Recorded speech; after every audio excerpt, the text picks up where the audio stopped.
Pendant des décennies, Roy Rogers était resté la définition même du cow-boy américain, une figure légendaire dont le nom est devenu synonyme de courage, de gentillesse, d'honnêteté et de valeurs familiales inébranlables. Pour des millions de fans à travers le pays, il était plus qu'une star hollywoodienne. Il représentait l'espoir dans les moments difficiles, rappelant au public que l'intégrité et la compassion pouvaient encore triompher des difficultés. Pourtant, derrière le sourire poli, le chapeau blanc emblématique et l'image héroïque que des générations admiraient, se cachait une histoire familiale profondément personnelle qui est restée cachée au public pendant des années. Près de 28 ans après son décès, l'une de ses filles a finalement choisi de révéler la vérité, confirmant ainsi un chapitre de la vie de Roy Rogers que peu de gens avaient connu. Une fois que vous entendez ce qu'elle a partagé, il devient impossible de regarder à nouveau la légende de la même manière, car sous le célèbre cow-boy se trouvait un père dont les plus grands combats se sont déroulés loin des projecteurs. Avant de comprendre la remarquable révélation que sa fille a finalement partagée, il est important de comprendre le parcours extraordinaire qui a transformé Roy Rogers en l'un des artistes les plus reconnaissables de l'histoire américaine. Bien que les jeunes générations reconnaissent en ce nom beaucoup, n'ont jamais vraiment appris l'histoire de l'homme derrière la légende. Roy Rogers est né sous le nom de Leonard Franklin Sly le 5 novembre 1911 à Cincinnati, Ohio, bien avant que quiconque puisse imaginer le phénomène culturel qu'il deviendrait un jour.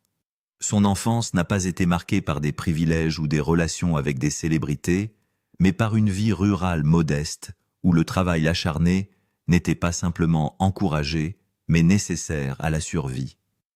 Rien n'indiquait que la gloire l'attendait seulement un jeune homme porteur de détermination d'une guitare et d'une voix qui finirait par changer le cours de sa vie entière. La vie exigeait de la résilience de la part de Léonard dès son plus jeune âge. Sa famille a été confrontée aux mêmes difficultés économiques que d'innombrables Américains et chaque opportunité devait être gagnée plutôt que donnée. Pendant les années les plus sombres de la Grande Dépression, il s'est rendu en Californie où il a travaillé comme cueilleur de fruits, migrant dans la vallée de San Joaquin, passant de longues journées épuisantes sous le soleil brûlant à récolter simplement pour survivre. Pourtant, lorsque la journée de travail se terminait enfin et que les ouvriers se rassemblaient autour des feux de camp, Léonard sortait sa guitare et se mettait à chanter. Ces simples représentations en soirée lui ont révélé quelque chose d'extraordinaire. La musique possédait le pouvoir de remonter le moral, de redonner espoir et d'unir les étrangers grâce à une émotion partagée. Cette prise de conscience est devenue la base sur laquelle le reste de sa remarquable carrière allait être bâti. Déterminé à poursuivre ce don, Leonard s'est finalement joint à d'autres musiciens pour former un groupe vocal connu sous le nom de Pioneer Trio, qui a ensuite évolué pour devenir le célèbre Sons of the Pioneers. Leur enregistrement phare, Tumbling Tumbleweeds, a captivé l'imagination du public et a rapidement attiré l'attention des dirigeants d'Hollywood à la recherche d'authentiques talents occidentaux. L'opportunité se présenta en 1937 lorsque Republic Pictures le signa et lui donna une toute nouvelle identité, le renommant Roy Rogers, en empruntant le nom de famille de l'humoriste américain bien-aimé Will Rogers, pensant que le public répondrait chaleureusement à l'association.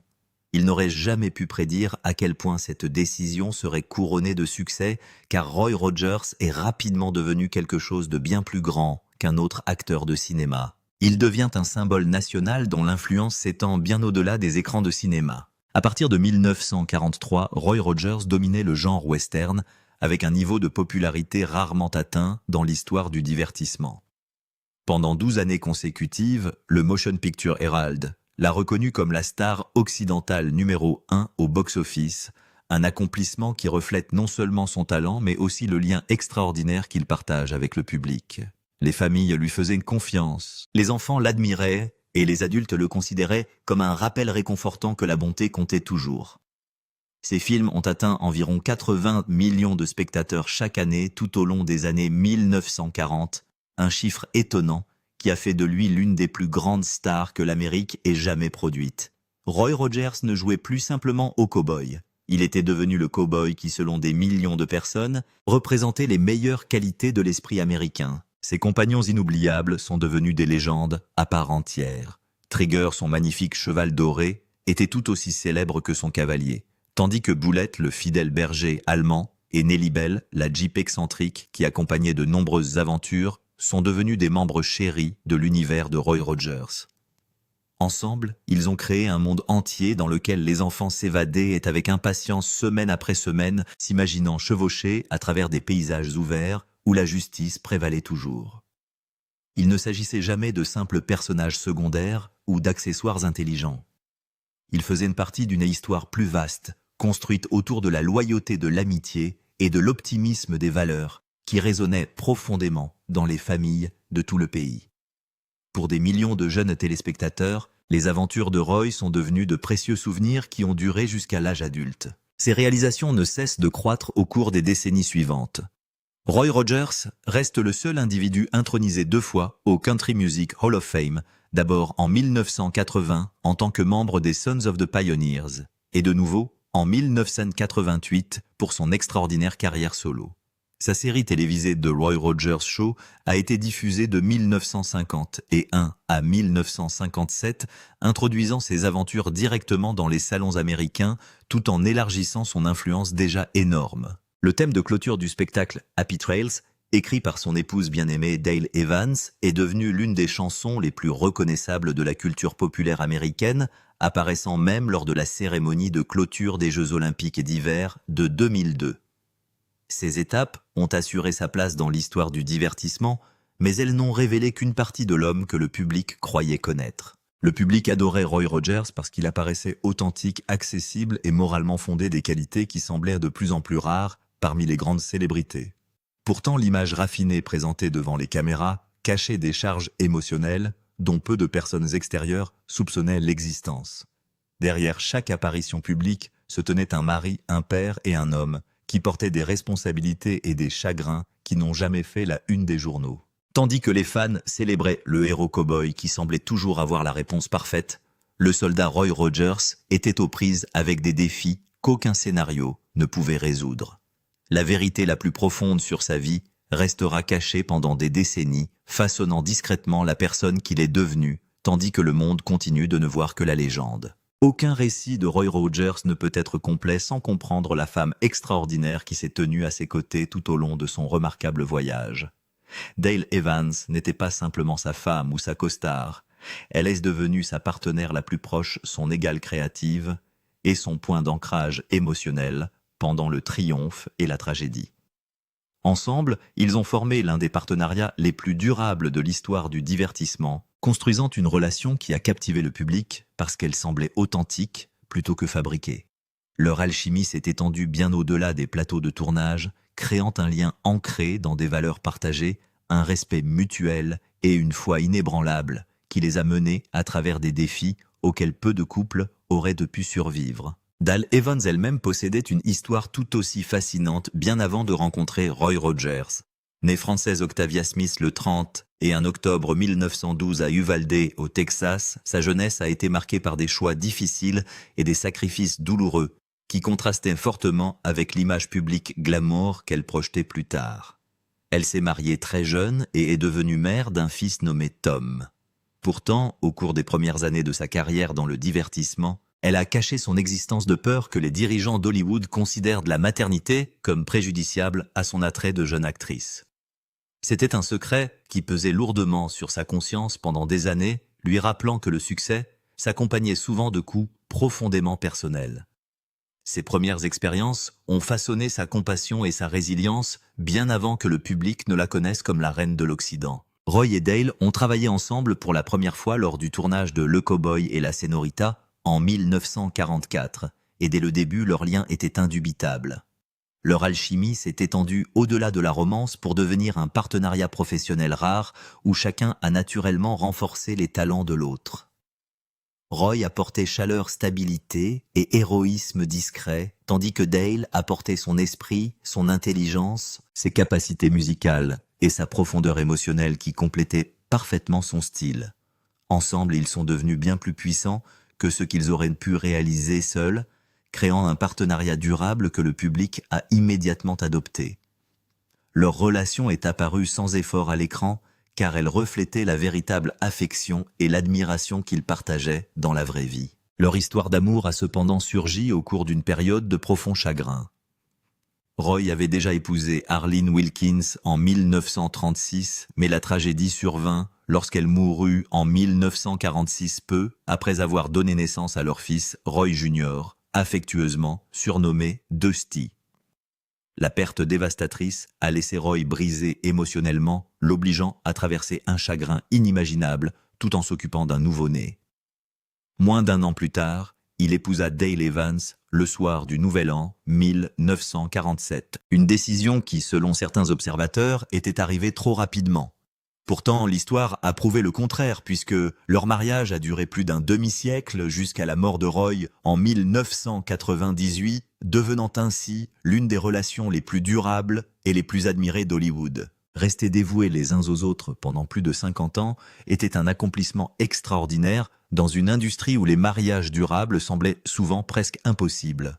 À travers des changements de carrière, l'attention du public et des difficultés personnelles, Roy et Dale ont systématiquement choisi la loyauté, plutôt que la commodité, et l'engagement, plutôt que la célébrité.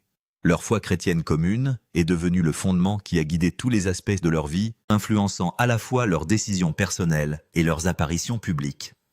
Ils rejoignaient fréquemment l'évangéliste Billy Graham lors de croisades à travers l'Amérique, discutant ouvertement de leurs croyances à une époque où de nombreux artistes préféraient éviter les conversations sur la religion.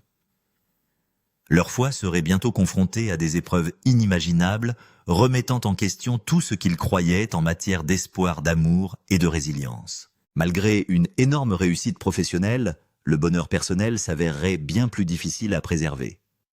Ensemble, ils possédaient des carrières florissantes, une sécurité financière des fans dévoués et un mariage admiré dans tout Hollywood, mais la vie leur apportait des difficultés dont la gloire ne pourrait jamais les protéger. Aucun succès, applaudissement ou admiration du public ne pouvait empêcher le chagrin dévastateur qui approchait tranquillement de leur famille. C'était une tragédie qui redéfinirait à jamais Roy et Dale, révélant l'extraordinaire profondeur de leurs personnages d'une manière que le public n'a jamais complètement comprise. Leur plus grand héritage ne émergera finalement pas des films ou de la musique, mais de la façon dont ils ont réagi à une profonde perte personnelle. En 1950, Dale Evans a donné naissance à une magnifique petite fille qu'ils ont affectueusement nommée Robin Elizabeth Rogers. Elle était le seul enfant biologique né de Roy et Dale ensemble, faisant de son arrivée un moment particulièrement joyeux pour la famille. Pourtant, presque immédiatement, ils ont appris que Robin était née avec le syndrome de Down, un diagnostic qui à cette époque était porteur de peur d'incompréhension et de conseils médicaux déchirants. À une époque où les connaissances sur cette maladie restaient extrêmement limitées, de nombreux médecins exhortaient régulièrement les parents à placer les enfants trisomiques dans des institutions, les séparant ainsi de la vie familiale. La société s'attendait à ce que ces enfants restent cachés hors de vue et largement oubliés. Roy et Dale ont refusé d'accepter ces recommandations, choisissant plutôt d'embrasser leur fille avec un amour inconditionnel, malgré l'énorme pression des professionnels de la santé et des dirigeants d'Hollywood. Plutôt que de cacher Robin au public, ils l'ont fièrement incluse dans les photos de famille, insistant pour qu'elle apparaisse à leur côté, même lorsque les responsables du studio prévenaient que le public pourrait réagir négativement. Leur décision a nécessité un courage extraordinaire car ils remettaient ouvertement en question les attitudes culturelles qui dominaient l'Amérique au début des années 1950. Bien avant que l'inclusion du handicap ne fasse partie du débat public, Roy et Dale ont discrètement démontré que chaque enfant méritait amour, dignité et visibilité. Leurs actions étaient bien plus éloquentes que n'importe quelle déclaration publique qu'ils auraient pu faire. Malheureusement, la vie de Robin a duré moins de 2 ans. En août 1952, quelques semaines seulement avant son 2e anniversaire, elle mourut des suites de complications liées aux oreillons, laissant Roy et Dale dévastés au-delà des mots. La perte a brisé leur cœur, créant un chagrin si profond qu'aucune foi ou renommée ne pouvait effacer la douleur qu'ils portaient. Pourtant, au lieu de laisser le chagrin la consumer complètement, Dale a choisi de transformer un chagrin inimaginable en un message d'espoir. Elle a écrit un livre profondément émouvant, raconté du point de vue imaginé par Robin au paradis, permettant à sa fille bien-aimée de raconter une histoire d'amour, d'acceptation et de paix éternelle. Cet acte de foi extraordinaire est devenu l'un des hommages les plus significatifs qu'un parent en deuil ait jamais créé, révélant la force remarquable qui existait derrière l'une des familles les plus aimées d'Hollywood. Elle l'a appelé Angel Unaware. Il fut publié en 1953 et devint un best-seller. Pour d'innombrables parents élevant des enfants handicapés à une époque où on leur disait d'avoir honte, c'était une bouée de sauvetage, un écrit qui disait que la vie de leurs enfants avait un sens, une valeur et une dignité. L'impact du livre s'est étendu bien au-delà des familles individuelles. Evans a joué un rôle déterminant dans le changement des perceptions du public à l'égard des enfants ayant une déficience intellectuelle et a servi de modèle à de nombreux parents. Après avoir écrit Angel Unaware, un groupe alors connu sous le nom de Conseil du comté d'Oklahoma pour les enfants mentalement retardés, a adopté son nom plus connu, le Dale Rogers Training Center, en son honneur. La courte vie de Robin a changé la famille Rogers de façon permanente, et comme Mimi le confirmera des décennies plus tard, elle a également changé qui est devenu membre de cette famille. Robin était partie. Le chagrin était réel, mais ce que Roy et Dale ont choisi de faire ensuite avec ce chagrin est la partie de l'histoire dont presque personne n'a jamais parlé. Mimi, la fille écossaise, c'est la partie de l'histoire que presque personne ne connaissait jusqu'à ce que Mimi la raconte elle-même. Marion Mimi Rogers est née en Écosse pendant la Seconde Guerre mondiale. Ses premières années ont été marquées par l'instabilité et la perte. Elle a passé une grande partie de son enfance dans un orphelinat des années de vie institutionnelle qu'aucun enfant ne devrait avoir à vivre. Elle n'avait pas de famille au sens conventionnel du terme, pas de foyer permanent, aucune certitude quant à ce à quoi ressemblerait son avenir. En 1954, à 13 ans, tout change. Roy Rogers et Dale Evans l'ont adoptée. Mimi a parlé dans des interviews de ce que c'était que de se retrouver soudainement fille du cow-boy le plus célèbre d'Amérique. Le choc culturel à lui seul était stupéfiant. Une jeune fille de l'Écosse en temps de guerre, façonnée par la vie d'orphelinat, est tombée dans le monde de la famille la plus emblématique d'Hollywood. Mais ce dont elle se souvient le plus, ce n'est pas la célébrité ou le glamour. C'est quelque chose de beaucoup plus simple. Elle a rappelé qu'à l'intérieur de la maison, Roy et Dale n'étaient pas des célébrités. Ce n'étaient pas le cow-boy américain et sa reine.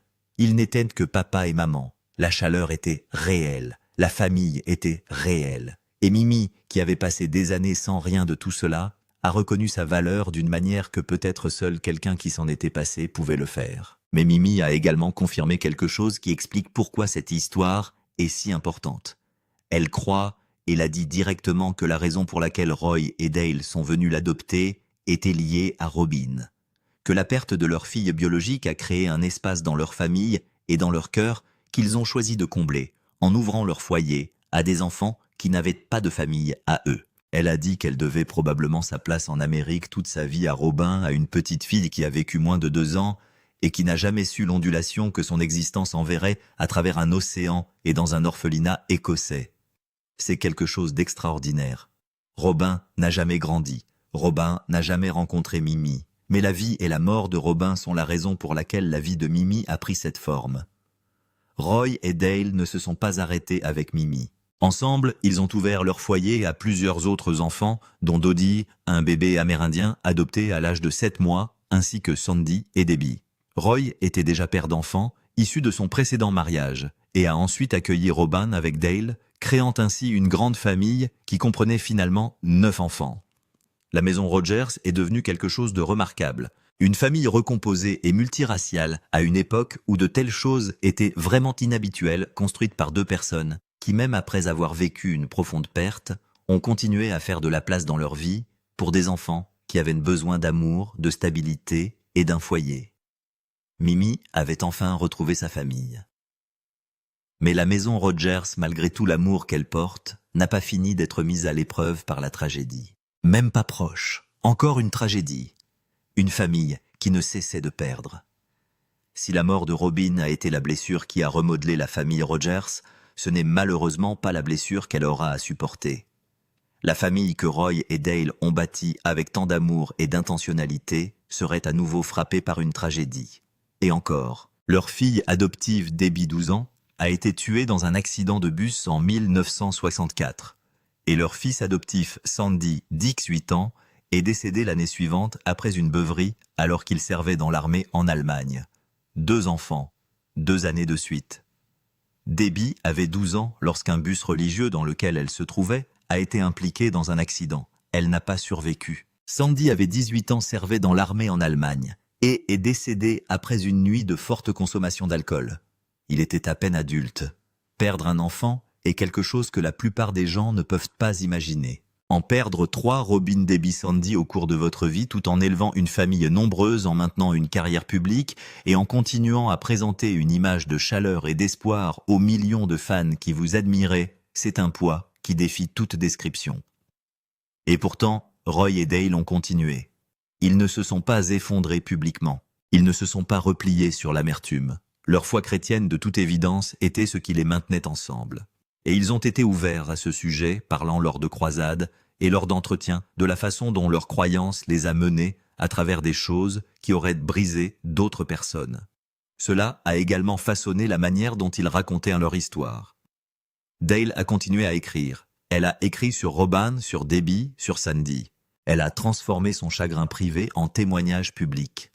Et ce faisant, elle a donné langage et réconfort à d'autres parents qui subissaient en silence des pertes similaires. Ce n'était pas une mince affaire. C'était le travail d'une vie. Le Roy Rogers que l'Amérique a connu souriant à cheval, chevauchant, au coucher du soleil toujours du bon côté. Dans chaque situation a été construit sur une base privée de souffrances authentiques que son public n'a pour la plupart jamais vue. La bonté qu'il projetait n'était pas la performance. C'était durement gagné. Ils avaient enterré 3 enfants. Ils avaient continué. Alors que s'est-il passé lorsque Roy lui-même est finalement parti ? Et pourquoi la vérité la plus importante sur sa famille est-elle restée cachée pendant près de 3 décennies ? La mort de Roy et le silence qui a suivi. Roy Rogers est décédé le 6 juillet 1998. Il avait 86 ans. La cause du décès était une insuffisance cardiaque congestive. Dale Evans lui a survécu et est décédé en 2001, 3 ans plus tard. L'effusion qui a suivi la mort de Roy a été significative. Le président Clinton a exprimé publiquement ses condoléances. Le Country Music Hall of Fame a marqué cette perte. Les fans de tout le pays qui avaient grandi avec Roy Rogers, qui avaient regardé ses films étant enfants, portaient les produits de Roy Rogers, étaient façonnés par les valeurs incarnées par ces personnages, ont ressenti un véritable chagrin personnel. Mais avec la mort de Roy puis de Dale, les dimensions les plus privées de leur histoire familiale ont commencé à s'éloigner davantage de la conscience publique. Les enfants, les survivants, ont continué leur vie en grande partie à l'abri des projecteurs. Dusty, le fils de Roy, issu de son premier mariage, avait été impliqué dans le musée Roy Rogers Dale Evans à Branson, Missouri, qui a fonctionné jusqu'en 2009. Mais la réalité quotidienne de qui était réellement la famille Rogers, de ce qu'elle avait vécu, de ce qui avait façonné ses choix, la plupart de ces informations restaient privées. Et c'est là que Mimi entre en jeu. Pendant des décennies, l'histoire de l'adoption de Mimi et le lien entre son adoption et la mort de Robin ne faisaient pas partie du dossier public. Roy et Dale n'ont jamais tenu à le diffuser. C'était simplement la vérité privée sur la façon dont leur famille s'était réunie. Mais Mimi, désormais éloignée de plusieurs décennies de cet orphelinat écossais et de la maison hollywoodienne dans laquelle elle a été amenée, a finalement décidé de le partager. Pas pour la publicité, ni pour une raison stratégique évidente, simplement parce que l'histoire était vraie et parce que les personnes impliquées méritaient qu'on se souvienne pleinement de cette histoire. Pas seulement en tant qu'icône, mais en tant qu'êtres humains. Le silence avait assez duré. Alors quand Mimi a finalement parlé, qu'a-t-elle confirmé exactement ? Et pourquoi cela change-t-il la façon dont nous devrions penser à Roy Rogers toutes ces années plus tard ? Ce que signifie la confirmation de Mimi, et pourquoi c'est important. Lorsque Mimi a confirmé l'histoire selon laquelle la mort de Robin a été le catalyseur des adoptions qui ont suivi, qu'elle doit sa vie américaine à une petite fille qu'elle n'a jamais rencontrée. Cela a recadré quelque chose que des millions de personnes pensaient déjà comprendre. La plupart des fans connaissaient Roy Rogers comme le roi des cow-boys, l'homme au chapeau blanc. Cette image n'est pas fausse, c'est juste incomplet.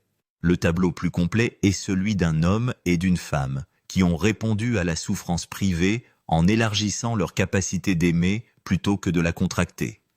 Ils ont perdu Robin, ils auraient pu fermer. Au lieu de cela, ils s'ouvrent à Mimi, à Dodie, à Sandy, à Debbie. Les mots de Mimi, selon lesquels à l'intérieur de la maison ils n'étaient que papa et maman, sont la chose la plus révélatrice qui ait été dite sur qui était réellement Roy Rogers. Pas la star, le père, la personne qui s'est présentée pour une fille de 13 ans d'un orphelinat écossais et lui a donné un foyer. C'est la vraie histoire. Et c'est meilleur que la légende. C'est toute l'histoire de ce que Mimi Rogers a confirmé. Le lien entre la fille que Roy et Dale ont perdue et la fille qu'ils ont traversé un océan pour la ramener à la maison. Robin a vécu moins de 2 ans. Elle n'a jamais connu Mimi. Mais l'amour que Roy et Dale ont apporté dans sa courte vie et le chagrin qu'ils ont ressenti après sa perte ont façonné une famille qui s'est étendue bien au-delà de ce que la biologie ou la géographie auraient prédit. Roy Rogers est décédé il y a 28 ans. Mais des histoires comme celle-ci sont exactement la raison pour laquelle certaines personnes ne partent jamais complètement. Parce que la vérité sur qui ils étaient continue de faire surface. Si cette vidéo vous dit quelque chose, cliquez sur le bouton « J'aime ». Cela aide véritablement cette chaîne à toucher plus de personnes. Abonnez-vous pour une plongée plus approfondie dans les véritables histoires derrière les icônes que nous pensions déjà connaître. Et déposez un commentaire ci-dessous. Avez-vous grandi en regardant Roy Rogers? Connaissiez-vous cette histoire avant aujourd'hui? J'ai lu chaque commentaire et j'aimerais avoir de vos nouvelles.